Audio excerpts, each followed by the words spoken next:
Let's break down the Digital Personal Data Protection Bill 2022. Today, data is your identity. Protecting your data is to protect your identity. And there is a bill that would be debated in the monsoon session of Parliament that talks about your data and how you can keep it safe. So you should know about it. In this segment, we're going to answer your frequently asked questions on the Data Protection Bill. Question: what is the Digital Personal Data Protection Bill 2022? To put simply, this bill will protect your personal and private data. It will regulate how various companies, especially social media giants, will use individuals' data inside India. What is personal data? Now, personal data is defined as, quote, data about an individual who is identifiable by or in relation to such data, unquote. What this means is that any information that can track you, like your name, contact, location, vehicle number, all comes under personal data.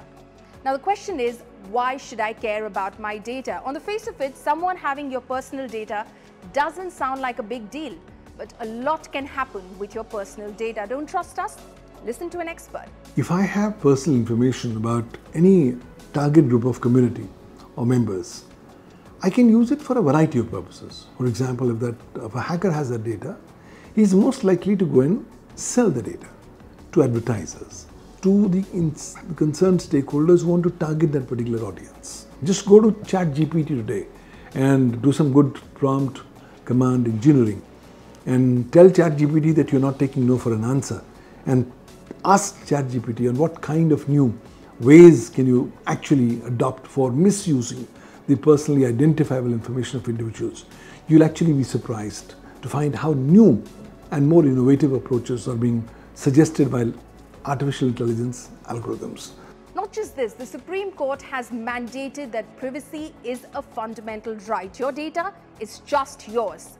The question is, how is my data kept safe? As per the bill, personal data can only be processed for lawful purposes with the individual's consent. You would have the right to withdraw consent anytime. But for certain situations like medical emergencies, national security, etc., consent would be assumed. You will have the right to access information about how your data is being used and even ask for an erasure of your personal data if you wish to. The question is, what would the companies do? Companies using the data must make sure that your data is kept safe and there is no data breach.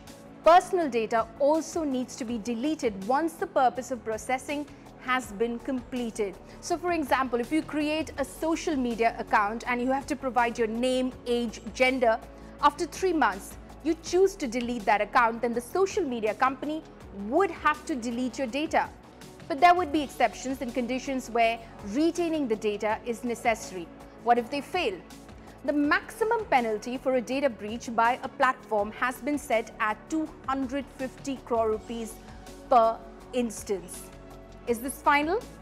This is the draft version which was floated in November last year. Ever since, many stakeholders have written to the government raising their concerns. Now, the final version that the Union government has approved recently will be tabled in the monsoon session of Parliament. We'll know what has changed only then.